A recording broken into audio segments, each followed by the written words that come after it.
ध्यान से पढ़ें और इसको समझें ताकि आप कॉम्पिटिटिव एग्ज़ाम में आप अच्छा स्कोर कर सको। तो सभी से एक बार पुनः निवेदन, सभी क्लास पे कंसंट्रेट करें और क्लास को ध्यानपूर्वक समझें और पढ़ने की कोशिश करें। एक बात और आपको बता देता हूँ, आज मैंने इस वीडियो के अंदर कुछ नवाचार मतलब न्यू टेक्निक्स ईजाद किए को यूज़ किया है। यानी क्लास में टॉपिक के साथ साथ एक्सरसाइज ली है मैंने। हर बार मैं टॉपिक के लास्ट में एक्सरसाइज लेता था, आज मैंने जो टॉपिक पढ़ा रहा हूँ उसी के साथ साथ इसकी एक्सरसाइज ली है। तो आप सभी से पुनः निवेदन, सभी एक्सरसाइज में ध्यान दें और कमेंट बॉक्स में आपके आंसर्स ज़रूर टाइप करें। मैं आप सभी के आंसर्स देख रहा हूँ और देखते हैं कितने जनों के क्वेश्चन सही होते हैं और कितने जनों को गलत होते हैं। तो सभी टॉपिक को ध्यानपूर्वक समझें। चलिए स्टार्ट करते हैं नया टॉपिक, डिटर्मिनर्स। देखिए मित्रों, डिटर्मिनर्स क्या होते हैं? Determiners are modifiers of noun. Determiners वो होते हैं जो नाउन को मॉडिफाई करते हैं, मतलब नाउन के बारे में ज़्यादा जानकारी बताते हैं। It's a type of adjectives. ये एडजेक्टिव का ही टाइप है, विशेषण का ही टाइप है, मतलब ये विशेषण का ही पार्ट है। अपने आर्टिकल पढ़े थे, आर्टिकल भी इसी का पार्ट है और ये डिटर्मिनर्स भी विशेषण का ही यानी एडजेक्टिव का ही पार्ट है। तो सबसे पहले अपन डिटर्मिनर्स ले रहे हैं सम एंड एनी। देखिए मित्रों, सम एंड एनी का यूज़ कब होता है, क्यों होता है, कहाँ होता है, इन सभी का अपन इस वीडियो के माध्यम से जानने की कोशिश करते हैं। सम एंड एनी आर यूज्ड। सम और एनी का यूज़ किया जाता है विथ बोथ, दोनों countable and uncountable nouns. Countable और अनकाउंटेबल नाउन दोनों के साथ में आपको सम और एनी का प्रयोग करना होगा। जनरली प्लूरल नाउन्स, जनरली आपको प्लूरल नाउन्स के साथ यूज होता है, मतलब कभी कभी आप सिंगुलर नाउन्स के भी साथ यूज़ कर सकते हैं किन केसेस में, लेकिन ज़्यादातर जो जनरल रूल जो बनता है वो प्लूरल नाउन्स के साथ सम और एनी का प्रयोग होता है। For example some books, any books, some water, any water. मतलब ये कुछ एग्जाम्पल्स के थ्रू मैंने आपको समझाने की कोशिश की कि किस प्रकार से अपन इसको यूज कर सकते हैं। देखिए सम का प्रयोग कब कब होगा और कहाँ होगा। देखिएगा, some is used, it is used in affirmative sentence. Some का प्रयोग आपको अफर्मेटिव सेंटेंसेज में करना है। तो मित्रों ये चीज़ हमेशा ध्यान रखोगे, सम का प्रयोग है जो आप कहाँ पे करोगे, अफर्मेटिव सेंटेंसेज में करोगे। यूज्ड इन क्वेश्चंस, क्वेश्चंस प्रश्नवाचक वाक्यों में आप इसका प्रयोग कर सकते हैं। When the expected answer is positive, जब उसका आंसर पॉजिटिव मिलने की संभावना हो तो उस समय भी आपको सम का प्रयोग करना होता है। और सम का प्रयोग कहाँ होगा? देखिए, यूज इन इंटरोगेटिव सेंटेंस, नकारात्मक वाक्यों में भी इसका प्रयोग होगा। Use for request and offer, मतलब आप क्वेश्चन पूछने में जब आप रिक्वेस्ट कर रहे हो या ऑफर कर रहे होते हैं तब आपको सम का प्रयोग सेंटेंसेस में करना होता है। सम का मतलब क्या होता है? देखिए हिंदी में सम का मतलब अपन सभी जानते हैं कुछ होता है, लेकिन इंग्लिश में इसका मतलब होता है स्मॉल नंबर, कुछ संख्या में, मतलब कुछ के प्रयोग में आपको सम का प्रयोग करना होगा। एग्जाम्पल्स के जरिए समझने की कोशिश करते हैं। देखिए, देर आर सम एप्पल्स, वहाँ पर कुछ एप्पल्स है, मतलब पॉजिटिव है, तो यहाँ पे एप्पल्स काउंटेबल नाउन है, प्लूरल नाउन है और इससे पहले किसका प्रयोग हुआ? सम का। दूसरा देखिए, इसका ऑफर के सेंस में इंटरोगेटिव सेंटेंस में क्या होगा? Would you like some biscuits with tea, यहाँ पे इंटरोगेटिव मार्क आएगा। Would you like some biscuits with tea, क्या आप बिस्किट चाय के साथ लेना पसंद करोगे? अपन क्या कर रहे हैं? रिक्वेस्ट कर रहे हैं, ऑफर की रिक्वेस्ट कर रहे हैं। अगला sentence, why don't you take some rest, आप कुछ रेस्ट क्यों नहीं कर लेते? यहाँ पे क्या कर रहे हैं अपन? रिक्वेस्ट करें ना कि ये नेगेटिव सेंटेंस है। मित्रों ध्यान रखना, कुछ सेंटेंसेस के सेंस के आधार पर ही आप क्वेश्चंस को सॉल्व करोगे। यहाँ पे देखिए, why don't you take some rest, ये क्या किया जा रहा है? मतलब कोई इम्पेरेटिव टाइप का सेंटेंस है और उसमें आपको कुछ सलाह दी जा रही है, एडवाइस दी जा रही है या रिक्वेस्ट की जा रही है कि आपको कुछ सलाह क्यों नहीं ले लेते। ये क्या है? एडवाइस है। तो एडवाइस में, रिक्वेस्ट में, ऑफर में भी आपको सम का प्रयोग करना होगा। बात करें एनी की, तो एनी का प्रयोग कहाँ होगा? Use in negative sentences. हमेशा ध्यान रखना, एनी का प्रयोग नेगेटिव सेंटेंस में होता है। जो सेंटेंस नेगेटिव बनते हैं जैसे नॉट, नॉट लगा करके, कभी कभी नेवर, इस प्रकार के नेवर, नोबडी, इस प्रकार के जो वर्ड्स होते हैं वो भी सेंटेंस को क्या बनाते हैं? नेगेटिव। यानी जहाँ पर आपको नेगेटिव सेंस मिलेगा वहाँ पर आपको एनी का प्रयोग करना होगा। Use in interrogative sentence, interrogative sentence में जब प्रयोग करेंगे, आस्किंग क्वेश्चन, जब आप क्वेश्चंस पूछ रहे होते हैं तब आपको इंटरगेटिव क्वेश्चंस में भी, इंटरगेटिव सेंटेंसेस में भी आपको एनी का प्रयोग करना होता है। एग्जाम्पल्स के जरिए समझते हैं। There were not any apples in the basket, there were not, यहाँ पे देखिए नॉट नेगेटिव वर्ड हो गया। There were not any apples in the basket, टोकरी के अंदर कोई भी एप्पल्स नहीं है। अगला सेंटेंस देखिए, आई डाउट, डाउट का मतलब शक है। यहाँ पे देखिए सेंटेंस को क्या बनाया गया, नेगेटिव इफेक्ट दिया गया इसमें, मतलब मेरे को शक है, नेगेटिव सेंटेंस हो गया।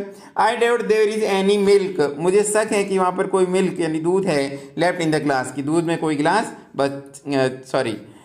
में कुछ दूध बसा हो, मतलब मुझे इसमें क्या है, शक है, डाउट है। इसका मतलब सेंटेंस का टाइप कैसा बनाया जा रहा है, negative. Do you want any pen, interrogative sentence है, क्या आप कोई पेन चाहते हो, तो ये भी नेगेटिव पैटर्न में भी आपको यूज करना होता है। अगला सेंटेंस, ही रिफ्यूज्ड, उसने मना कर दिया, रिफ्यूज्ड मना कर दिया, मतलब सेंटेंस का टाइप कैसा हो गया, नेगेटिव। मित्रों ये जरूरी नहीं है कि हर बार नॉट को लगाकर ही सेंटेंस को नेगेटिव बनाया जाए, कई बार ऐसे वर्ड यूज करके जैसे डिनाइड, रिफ्यूज, इस प्रकार के वर्ड्स यूज करके भी सेंटेंस को नेगेटिव टाइप बनाया जा सकता है। He refuse to share any information, उसने कुछ भी सूचना देने से क्या कर दिया, इनकार कर दिया, मना कर दिया, तो यहाँ पे सेंटेंस टाइप हो क्या हो गया, नेगेटिव हो गया। तो इसके साथ में किसका प्रयोग हुआ, एनी का। तो मित्रों ध्यान रखना, नेगेटिव और इंटरगेटिव सेंटेंस में, इंटरगेटिव सेंटेंस में जब आप क्वेश्चन पूछ रहे होते हैं तो एनी का प्रयोग, और नेगेटिव सेंटेंस में भी आपको हमेशा किसका प्रयोग करना होगा, एनी का। मित्रों कुछ एक्सरसाइज मैं आपके सामने दे रहा हूँ, दो क्वेश्चन आपके स्क्रीन पर। पहला क्वेश्चन है देखिए, there are blank space boys in the class, दो ऑप्शन आपके सामने, सम और एनी। तो ध्यानपूर्वक दोनों ऑप्शंस में से कौन सा सही है वो ऑप्शन आप कमेंट बॉक्स में टाइप करके या टाइप करोगे, और वीडियो के बाहर आकर भी आप अपना आंसर टाइप कर सकते हो, आप सही लाइन को टाइप कर सकते हैं। तो पहला क्वेश्चन आपकी स्क्रीन पर, there are blank space boys in the class, तो यहाँ पे आपको सम या एनी में से जो ऑप्शन सही सेलेक्ट है वो भरना है। सभी मित्रों के अच्छे आंसर्स मैं देख पा रहा हूँ, बिल्कुल, इसका मतलब मुझे ऐसा लग रहा है कि आपको ये क्लास समझ में आ रही है। अगला क्वेश्चन आपकी स्क्रीन पर देखिए, देयर आर नोट, देखिए सेंटेंस को ध्यानपूर्वक समझना, बिल्कुल आसान सा क्वेश्चन है, और आपके कॉम्पिटिटिव एग्जाम में ऐसे ही क्वेश्चंस आपको देखने को मिलेंगे। तो जिस विद्यार्थी ने, जिस भी भाई बहन ने इसको ध्यानपूर्वक समझा है वो आसानी से इस क्वेश्चन को कर लेगा। There are not blank space boys in the class, यहाँ पे भी सम और एनी में से कुछ बढ़ना है। तो दोनों क्वेश्चंस आप सॉल्व करके कमेंट बॉक्स में टाइप करोगे। बिल्कुल आपके आंसर्स मैं देख पा रहा हूँ, तो इन दोनों के आंसर्स में कमेंट बॉक्स में जब वीडियो एंड हो जाएगा उसके बाद में कमेंट बॉक्स में मैं आंसर्स पिन कर दूंगा, तो आप वहाँ से भी इनके आंसर्स को आप मिलान कर लें और आप अपना स्कोर जरूर बताएं। पिछले कुछ वीडियोस में मैं देख रहा हूँ कि अपने स्टूडेंट्स जो है अपना स्कोर नहीं शो कर रहे वहाँ पे, तो again I request you please mention your scores in comment box, अपना स्कोर है जो कमेंट बॉक्स में मेंशन जरूर करें, वहाँ पे जरूर प्रदर्शन करें। चलिए बात करते हैं अगले डिटरमिनर की। अगला डिटरमिनर मैं आपके सामने पेश कर रहा हूँ, फ्यू, अ फ्यू और द फ्यू। बहुत ही इंपॉर्टेंट डिटरमिनर है और एग्जाम में बहुत सारे क्वेश्चंस इसमें से पूछे जाते हैं। पहला डिटरमिनर मैंने आपके सामने लिया, देखिए, few is used with plural and uncountable nouns. Few is used with plural and countable nouns. Few का प्रयोग, ये तीनों की बात कर रहा हूं मैं, फ्यू, अ फ्यू और द फ्यू, इनका प्रयोग हमेशा प्लूरल और काउंटेबल नाउन्स से पहले करना होता है। तो ध्यान रखना मित्रों, जहां पर भी काउंटेबल नाउन और प्लूरल की बात की जाएगी तो वहां पे आपको किसका प्रयोग करना होगा, फ्यू का। फ्यू का तीनों रूप अलग अलग समझते देखिए। एक फ्यू का मतलब होता है न के बराबर, बिल्कुल नगण्य, नेग्लिजिबल जिसे कहते हैं, बिल्कुल न के बराबर, जिसे अपर्याप्त भी कह सकते हैं, बहुत कम भी कह सकते हैं। अफ्यू का मतलब होता है कुछ, जो कुछ चीज है आपके पास उसमें से कुछ चीज। और द फ्यू का मतलब होता है जो भी चीज आपके पास में वो सारी की सारी उसमें से। तो फ्यू का मतलब न के बराबर बिल्कुल नेगेटिव सेंस देगा, अ फ्यू थोड़ा सा पॉजिटिव सेंस देगा, और द फ्यू पूरा पॉजिटिव, मतलब जो भी चीज आपके पास है उसमें से सारी की सारी है वह सब। समझिए इसके यूजेस को। Few shows a very small number, देखिए फ्यू का मतलब very small number, a very small number, बहुत ही कम, नेग्लिजिबल, नगण्य के बराबर नंबर्स को शो करता है। अ फ्यू जो क्या करता है, स्मॉल नंबर, कुछ संख्या में या कुछ के समान जो सेंस है उसको देगा। और the few means not many but all there are, जो भी चीजें आपके पास है उसमें से सब की सब, यानी the few means not many but all there are, जो भी वस्तु आपके पास है वो सारी की सारी। एग्जाम्पल्स के जरिए समझिएगा। यू आर लकी, आप बहुत ही भाग्यशाली हो। यू हैव फ्यू प्रॉब्लम्स, यानी जो विद्यार्थी या जो पर्सन, जो व्यक्ति भाग्यशाली होता है उसके पास प्रॉब्लम बहुत ही कम होती है। तो यहाँ पे सेंटेंस को क्या बनाया गया, ऐसा सेंस दिया कि उसके बाद न के बराबर प्रॉब्लम है, तो यहाँ पे क्या फील किया है मैंने, few. You are lucky you have few problems, आप किस्मत वाले हो गए, आपके पास बहुत ही कम, यहाँ पे सेंस क्या निकलेगा, बहुत ही कम समस्याएं हैं। अगला सेंटेंस, आई एम कन्फ्यूज्ड, मैं कन्फ्यूज्ड हूँ। I have a few doubts, I have a few doubts, मैं कन्फ्यूज हूँ। मतलब आप कन्फ्यूज कब होते हैं? जब आपके पास कुछ डाउट्स होते हैं, कुछ डाउट्स होते हैं, मतलब अ फ्यू डाउट्स। मैं कन्फ्यूज हूँ, I have a few doubts, कि मेरे पास कुछ डाउट्स है।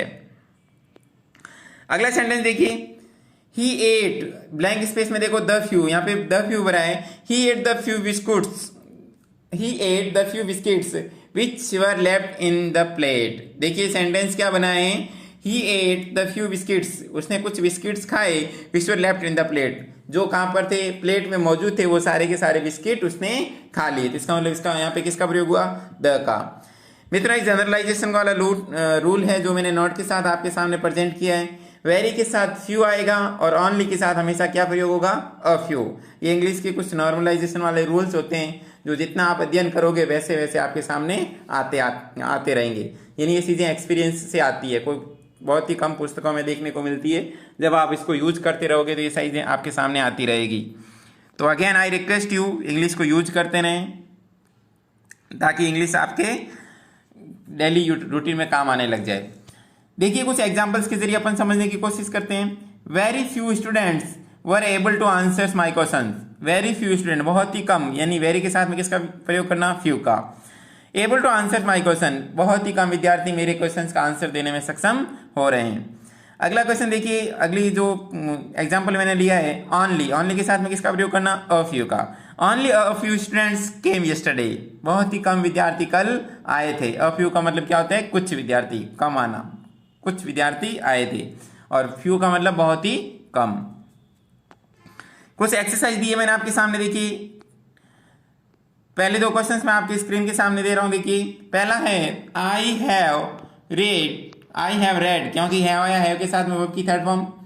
तो टेंस वाले वीडियो में आपने पढ़ा होगा, वर्ब के साथ में कौन सी फॉर्म का प्रयोग होगा? रेड का।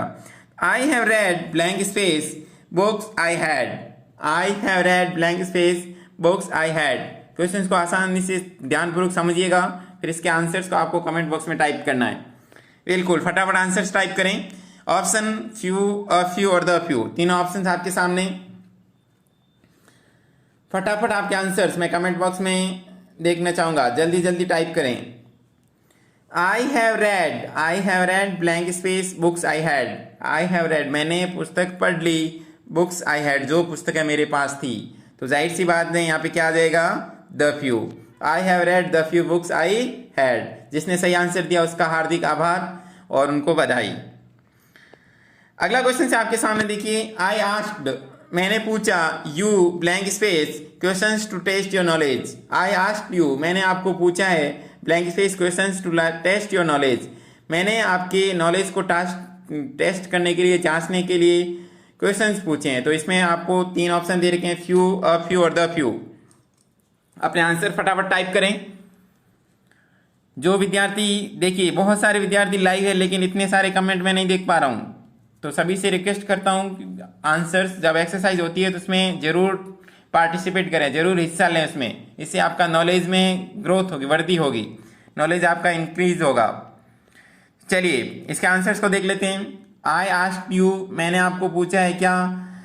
Questions to test your knowledge, मतलब आपके नॉलेज के लिए जब क्वेश्चन पूछे जाते हैं तो फ्यू तो आ ही नहीं सकता, क्योंकि न के बराबर क्वेश्चन पूछते हैं तो आपका नॉलेज टेस्ट थोड़ी ना हो सकता है। द फ्यू मतलब सारे के सारे क्वेश्चन तो नहीं पूछ सकता, अपने नॉलेज को पूछने के लिए कुछ क्वेश्चन पूछने की जरूरत होती है। तो option number B is the right. तो जिसने भी ऑप्शन बी सेलेक्ट किया है उसको अगेन कॉन्ग्रेचुलेशंस। चलिए बात करते हैं अगले क्वेश्चन की। I am new to this place, I am new to this place, मैं इस स्थान पर नया हूं। I know blank space people here. देखिए क्वेश्चन वापस रिपीट कर रहा हूं, I am new to this place, मैं इस स्थान पर नया हूं। I know blank space people here. तो तीन ऑप्शन आपके सामने, फ्यू, अ फ्यू और द फ्यू। अगेन सभी से रिक्वेस्ट फटाफट अपने आंसर्स टाइप करें। बिल्कुल आपके कमेंट में देख पा रहा हूं। I am new to this place, मैं इस स्थान पर नया हूं। I know blank space people here. तो तीन ऑप्शन सामने देखिए। चलिए अब इस क्वेश्चन को सॉल्व करते हैं। देखिए I am new to this place, मैं इस स्थान पर नया हूं। अ फ्यू, अ फ्यू का मतलब होता है कुछ लोगों को जानना। तो देखिए मैं नया व्यक्ति होता है तो वहां पे जब किसी स्थान पे कोई नया व्यक्ति आएगा तो वो कुछ लोगों को नहीं जान पाएगा। द फ्यू मतलब सभी को तो वो जान ही नहीं पाएगा, जब कोई व्यक्ति नया है तो द फ्यू तो आ ही नहीं सकता, अ फ्यू भी नहीं आ सकता, यहाँ पे क्या आएगा फ्यू, मतलब मैं इस स्थान पर नया हूँ, नया आ रहा है मतलब बिल्कुल कम लोगों को, न के बराबर लोगों को, आप किसी नए स्थान पे जाओगे तो बहुत ही न के बराबर लोगों को जानते हो, तो यहाँ पे क्या आ जाएगा फ्यू, क्या आ जाएगा फ्यू, आप ऑप्शंस टिक करोगे। चलिए बढ़ते हैं अगले डिटरमिनर की ओर। अगला डिटरमिनर आपके सामने लेकर आ रहा हूं, देखिए लिटिल, अ लिटिल और द लिटिल, बहुत ही इंपॉर्टेंट डिटरमिनर है ये, ध्यानपूर्वक इसको समझोगे। लिटिल, अ लिटिल और द लिटिल क्या होता है, देखिए little shows a very small quantity, little का प्रयोग कब करोगे आप, वेरी स्मॉल क्वांटिटी को शो करने में, यानी नाम मात्र की क्वांटिटी, न मात्र की मात्रा या न के बराबर की मात्रा के लिए आपको लिटिल का प्रयोग करना है। A little shows a small quantity, a little का प्रयोग कब करोगे, जब आपको अ स्मॉल थोड़ी क्वांटिटी, आपको थोड़ी मात्रा आपको बतानी है, यानी कुछ मात्रा, इसके स्थान पर आप सम का भी प्रयोग कर सकते हैं। एग्जाम में आपको यहाँ पे यदि सम मिले तो सम भी सेलेक्ट कर सकते हैं, और अ लिटिल हो तो अ लिटिल के स्थान पर सम का भी प्रयोग कर सकते हैं। द लिटिल का यूज देखिए, मीन्स नॉट मच मतलब ज्यादा नहीं, बट ऑल देयर इज, जितनी भी वहां पर है, देयर आर, यहाँ पे आर होगा। The little means not much but all there are, जितनी भी वहां पर है यानी जो भी है वह सारी की सारी या वह सब, तो इसके लिए किसका प्रयोग करना होगा, द लिटिल का। लिटिल, अ लिटिल और द लिटिल तीनों का यूज आपको समझ में आ चुका होगा। चलिए बात करते हैं एग्जांपल्स की। देखिए लिटिल का प्रयोग कब करेंगे, we use with uncountable nouns, यानी अनकाउंटेबल नाउन्स, न गिनने वाली संख्याओं से पहले आपको लिटिल का प्रयोग करना है। All these words denote quantity, ये सारे के सारे किसको बताते हैं, क्वांटिटी को यानी मात्रा को। एग्जाम्पल्स के जरिए समझने की कोशिश करते हैं। पहला एग्जाम्पल देखिए, I have little interest in politics, देखिए I have little interest in politics, मुझे पॉलिटिक्स में ज्यादा रुचि नहीं है, यानी न के बराबर है, तो किसका प्रयोग हुआ, लिटिल का। अगला क्वेश्चन देखिए, सम बॉयज, कुछ विद्यार्थी या कुछ लड़के, पेड लिटिल अटेंशन, कुछ विद्यार्थी ने लिटिल अटेंशन मतलब न के बराबर अटेंशन ध्यान दिया, to their study, hence they failed, इस प्रकार वे क्या हो गए, फेल हो गए, मतलब कुछ विद्यार्थियों ने पढ़ाई में न के बराबर ध्यान दिया इसलिए वे क्या हो गए, फेल हो गए।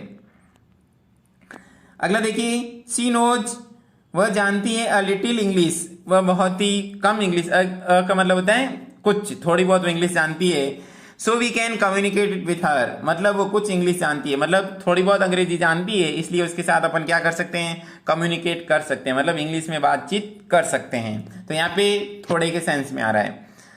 अगला देखिए, she drank the little milk, उसने मिल्क पिया, कितना milk, which was left in the glass, जो ग्लास में दूध बचा था वो सारा का सारा, तो इसलिए यहाँ पे किसका प्रयोग हुआ, द लिटिल का, तो उसने जो दूध बचा था ग्लास में वो सारा का सारा पी लिया। अगला एग्जांपल देखिए, सी नोज लिटिल इंग्लिश, वह बहुत ही, लिटिल का प्रयोग हुआ मतलब ना के बराबर, सो इट्स वेरी डिफिकल्ट, इसलिए बहुत ही ज्यादा डिफिकल्ट होता है टू कम्युनिकेट विथ हर, यानी उसको इंग्लिश में बात करने के लिए वह बहुत ही कम अंग्रेजी जानती है, इसलिए उसे अंग्रेजी में बातचीत करने में अपने को क्या होती है, डिफिकल्टी। तो देखिए ये दोनों सेंटेंस में आप डिफरेंस आपको समझ में आया होगा, यहाँ पे अ लिटिल आया और यहाँ पे लिटिल, तो मुझे आशा है, I hope you will understand, आप समझ गए होंगे। चलिए इसकी एक्सरसाइज की ओर बढ़ते हैं। कुछ एक्सरसाइज मैं आपके सामने ला रहा हूं, देखिएगा। पहला क्वेश्चन आपके स्क्रीन पर, यू शुड हैव मतलब आपको देना होगा, पैड यानी देना होगा, blank space more attention to your studies, यानी आपको you should have paid blank space more attention to your study. Option आपके सामने, little, a little, the little, तीनों ऑप्शंस में से एक ऑप्शन सेलेक्ट करके आप टाइप करके फटाफट बताएंगे। वेरी गुड, मैं आपके कमेंट देख पा रहा हूं। अभी तक काफी सारे विद्यार्थी कमेंट नहीं कर रहे हैं, आंसर्स नहीं दे रहे हैं, तो उनसे मैं अगेन रिक्वेस्ट करूंगा एक्सरसाइज में जरूर पार्टिसिपेट करें। देखिए लिटिल, अ लिटिल और द लिटिल में से ऑप्शंस भरने हैं आपको। You should have paid blank space more attention to your study, तो देखिए मित्रों इसको सॉल्व करते हैं। यू शुड हैव पेड, आपको ध्यान देना होगा, लिटिल का मतलब बिल्कुल न के बराबर, आप न के बराबर ध्यान थोड़ी ना दोगे, तो लिटिल आ ही नहीं सकता। द लिटिल की बात करें मतलब जितना भी ध्यान देते हो वो सारा का सारा ध्यान कहाँ दे दो, तो पूरा पढ़ाई पे ध्यान दे ही नहीं सकते, मतलब आपको थोड़ा ध्यान, मतलब अ लिटिल, तो इसमें सही आंसर क्या हो जाएगा, option number B is the right answer. You should have paid a little more attention to your study, मतलब आपको थोड़ा कुछ और ध्यान देने की जरूरत आपको है पढ़ाई में। चलिए बात करें अगले क्वेश्चंस की। नवनीत, देखिए क्वेश्चंस क्या आपके सामने। Navneet is a good teacher, Navneet is a good student, Navneet is a good student, I have blank space doubt that he will pass this exam. Navneet is a good student, I have blank space doubt that he will pass this exam. Option आपके सामने, little, a little, the little. तो तीनों options आप समझोगे। Navneet is a good student, I have blank space doubt that he will pass this exam. बिल्कुल अच्छे से आपके आंसर्स मैं देख पा रहा हूं। काफी सारे विद्यार्थी सही आंसर्स दे रहे हैं, उनको बहुत बहुत बधाई, उनको सारी चीजें क्लियर हो रही है। बिल्कुल आप अच्छे तरीके से पढ़ते रहें, अब वह दिन दूर नहीं जब आप सफलता को प्राप्त करोगे। चलिए इसको सॉल्व करते हैं। Navneet is a good student, Navneet एक अच्छा विद्यार्थी है। आई हैव, नवनीत एक अच्छा विद्यार्थी है, I have doubt that he will pass the exam. तो देखिए नवनीत एक अच्छा विद्यार्थी है, मुझे न के बराबर डाउट है, मतलब लिटिल, मतलब कोई विद्यार्थी अच्छा होता है तो उसके पास होने की संभावना बहुत ही ज्यादा। अ लिटिल तो हो ही नहीं सकता, द लिटिल का भी प्रयोग नहीं कर सकते, तो option number A is the right answer. अगला क्वेश्चन देखिए, blank space little knowledge is a dangerous things. ये क्वेश्चन काफी बार एग्जाम में रिपीट हो चुका है और आगे भी आने की संभावना इसकी बनती है, तो ये क्वेश्चन मैंने एक्सरसाइज में डाला है। लिटिल, अ लिटिल और द लिटिल, ये एक इडियम्स होता है, लोकोक्ति, मुहावरे जिसे कहते हैं, उस प्रकार का ये क्वेश्चन है। थोड़ा ज्ञान है जो खतरे की जान, मतलब थोड़ा जो ज्ञान होता है वो खतरा होता है, खतरा साबित होता है। तो इसलिए आपको ये ध्यान में होना चाहिए कि इस इडियम्स के साथ आपको किसका प्रयोग करना होगा। तो फटाफट कमेंट बॉक्स में टाइप करें अपने आंसर्स। शाबाश, सभी के विद्यार्थियों के कमेंट आंसर्स में आपके कमेंट में देख पा रहा हूं। तो मित्रों ये फिक्स एक इडियम्स होता है, इसके साथ में किसका प्रयोग होता है, अ लिटिल का। आई होप लिटिल वाला जो है डिटरमिनर आपको समझ में आया होगा। बढ़ते हैं अगले डिटरमिनर की ओर। मैनी एंड मच, ये भी एक डिटरमिनर जो बहुत ज्यादा इंग्लिश में यूज होता है, इसको भी ध्यानपूर्वक समझते हैं। मैनी एंड मच का प्रयोग कब होता है, कैसे होता है, देखिए many used with plural noun. Many का यूज आपको किसके साथ करना है, प्लूरल नाउन के साथ में करना है।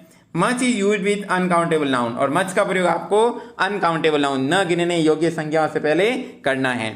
एग्जाम्पल समझिए, मच के बाद क्वांटिटी आएगी और मैनी के बाद में नंबर आएगा। ये चीज हमेशा आप ध्यान में रखोगे, मच के बाद क्वांटिटी और मैनी के बाद में नंबर। जैसे example much time, much water, ये क्या है, क्वांटिटी, मतलब अपन इसको गिन नहीं सकते। मैनी पीपल, मैनी क्वेश्चंस, इनको अपन गिन सकते हैं और ये क्या है, प्लूरल है, तो इसके साथ किसका प्रयोग करना होगा, मैनी का। एक्सरसाइज से समझिएगा। I don't get much time to teach, मुझे पढ़ाने के लिए ज्यादा समय नहीं मिलता। तो यहाँ पे देखिए टाइम आया है, टाइम अनकाउंटेबल है, तो इसके साथ में किसका प्रयोग हुआ, मच का। अगला क्वेश्चन, हाउ मच वाटर, वाटर भी अनकाउंटेबल नाउन है, तो उनसे पहले किसका प्रयोग हुआ, मच का।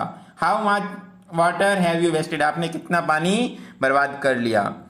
अगला, यू कैन आस्क मी, आप पूछ सकते हैं many questions in comment box, आप बहुत से क्वेश्चंस को अपन गिन सकते हैं, तो यहाँ पे मैनी का प्रयोग हुआ। You can ask me many questions in comment box, ये देखिए प्लूरल नाउन है क्वेश्चंस इन कमेंट बॉक्स, आप कमेंट बॉक्स में बहुत सारे क्वेश्चंस पूछ सकते हैं।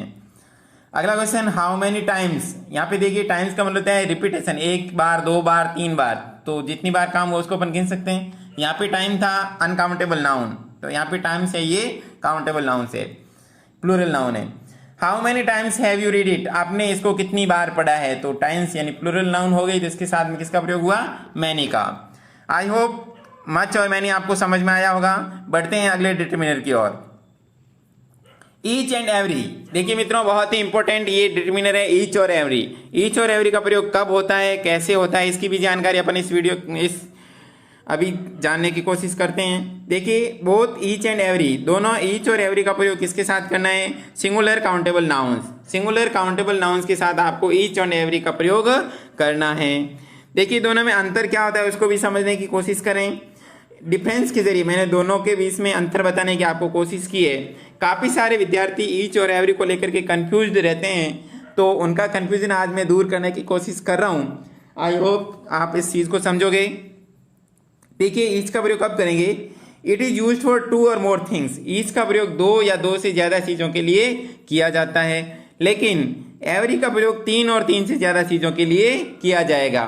मतलब 2 तक के लिए आपको इच का प्रयोग करना है और 2 से ज़्यादा यानी 3 से ज़्यादा किसी चीज़ के लिए आपको किसका प्रयोग करना होगा, एवरी का।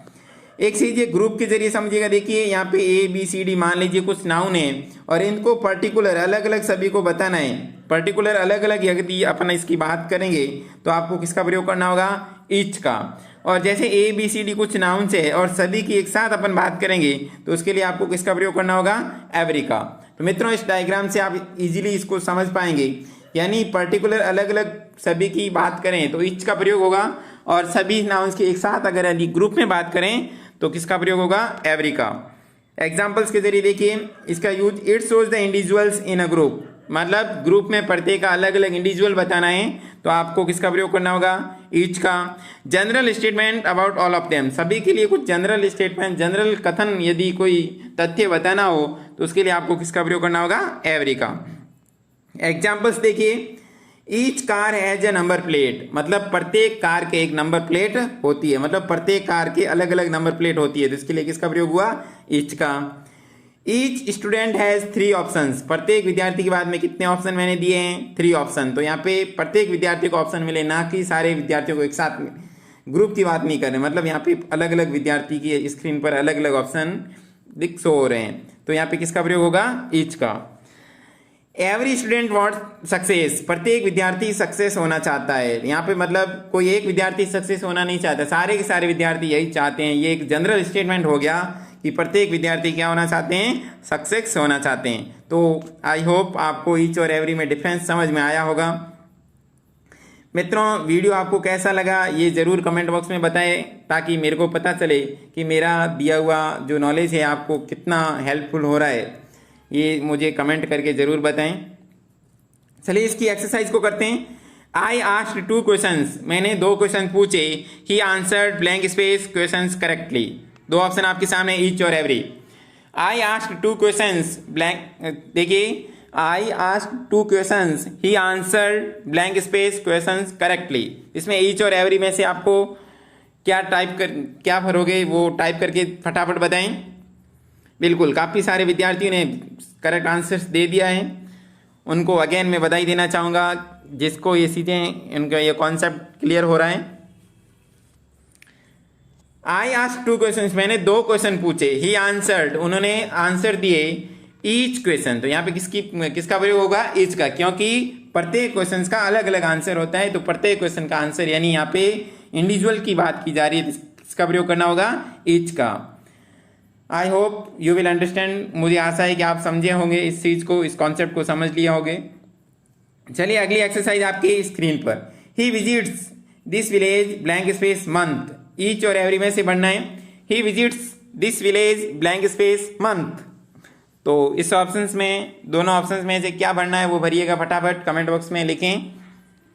बिल्कुल काफ़ी सारे विद्यार्थी इतने फास्ट आंसर दे रहे हैं। बिल्कुल मैं आपके आंसर्स को देख करके बहुत ही ज़्यादा खुश महसूस कर रहा हूँ। वेरी गुड, ऐसा लग रहा है कि आपके कॉन्सेप्ट्स क्लियर हो रहे हैं। हालांकि आप तो कमेंट बॉक्स में टाइप करके नहीं बता रहे, फिर भी मुझे ऐसा फील हो रहा है कि आपको ये सारे कॉन्सेप्ट समझ में आ रहे होंगे। He visits this village, he visits this village, वह इस विलेज में आता है कब, एवरी मंथ। यहाँ पे प्रत्येक महीने की बात करें कि हर महीने वो अपने इस गांव में या दिस विलेज में, इस गांव में विजिट करता है, घूमता है। तो यहाँ पे किसका प्रयोग होगा, एवरी का। यहाँ पे इंडिविजुअल की बात नहीं हो रही, एक जनरल स्टेटमेंट की बात हो रही है। चलिए बढ़ते हैं अगले डिटरमिनेंट की ओर।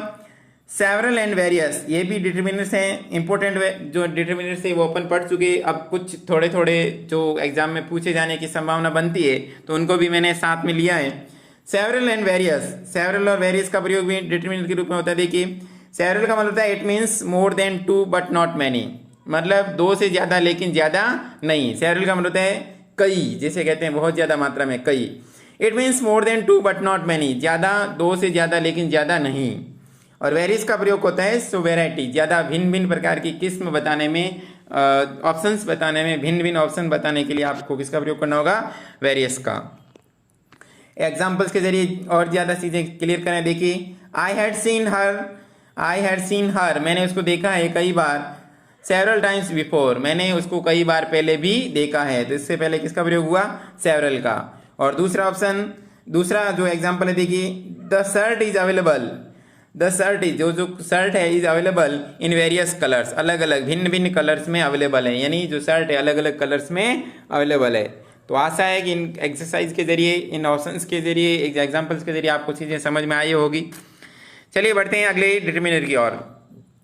आइदर एंड नाइदर, मित्रों ये कंजक्शन भी है और डिटरमिनर भी है। देखिए कंजक्शन जब सेंटेंस को जोड़ने का काम करेंगे तब कंजक्शन होते हैं, जैसे आइदर और नाइदर नॉर, लेकिन यहाँ पे ये डिटरमिनर का काम भी करेंगे। जैसे देखिए either means one of the two और both, either means one of the two, दोनों में से कोई एक या दोनों, दोनों में से कोई एक की अगर अपन बात करेंगे तो आइदर का प्रयोग करेंगे।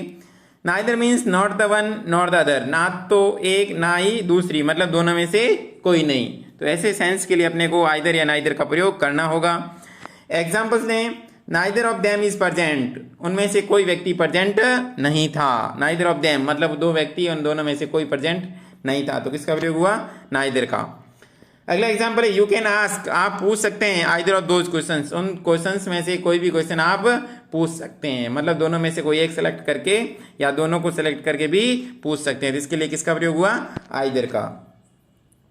चलिए लेते हैं अगले डिटरमिनर को, ऑल एंड बोथ। मित्रों ये भी एक डिटरमिनर है जिसका प्रयोग कॉम्पिटिटिव एग्जाम में देखने को मिलता है कभी कभी, तो उसको भी क्लियर कर लेते हैं। मित्रों मेरी यही कोशिश रहती है कि आपके सारे के सारे जो कॉन्सेप्ट, इंपॉर्टेंट कॉन्सेप्ट होते हैं, मैं उसको दूर करूं। आपका जो अभी का जो लेवल में जो जिस लेवल को पढ़ा रहा हूं उसको बेसिक से लेकर के काफ़ी ऊपर लेवल तक अपन पढ़ने की कोशिश कर रहे हैं, ताकि कभी आपके सामने हार्ड क्वेश्चंस भी आ जाए तो इसको भी आप आसानी से सॉल्व कर सकें। तो बात करें ऑल की, all is used before plural nouns, all का प्रयोग हमेशा आपको प्लूरल नाउन से पहले करना है। It is used for the total number, मतलब टोटल नंबर्स के लिए आपको किसका प्रयोग करना होगा, ऑल का। बात करें अगले बोथ की, अगला डिटरमिनर क्या है, बोथ।